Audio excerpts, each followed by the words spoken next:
Welcome back नाज़रीन। ख़बरों की शुरुआत कंदासीं इन ख़बर सां। कराची में आज गवर्नर सिंध मोहम्मद निहाल हाशमी से अज़बक वापारी वफ़द की मुलाकात थी है।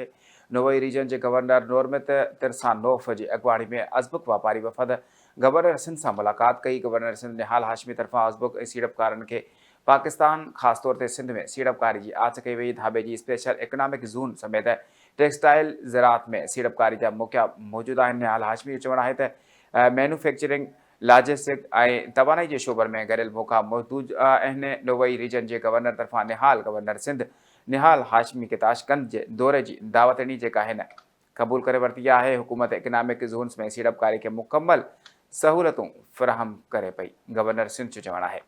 अहम ख़बर खां के आगाह करे ॾियो नाज़रीन। गवर्नर सिंध मोहम्मद निहाल हाशमी से अज़बक वापारी वफ़द की मुलाकात थी है। नोवई रीजन के गवर्नर नोरमत तिरसानोफ की अगवाणी में अज़बक वापारी वफ़द गवर्नर सिंध से मुलाकात कई। गवर्नर सिंध निहाल हाशमी तरफा अज़बक सीड़पकारन के पाकिस्तान खास तौर पर सिंध में सीड़पकारी की आच कई वई। धाबे की स्पेशल इकनॉमिक ज़ोन समेत टेक्सटाइल ज़रात में सीड़पकारी जा मौक़ा मौजूद हैं। निहाल हाशमी जो चवण है मैन्युफैक्चरिंग लॉजिस्टिक तवानाई के शोबे में गरियल मौक़ा मौजूद हैं।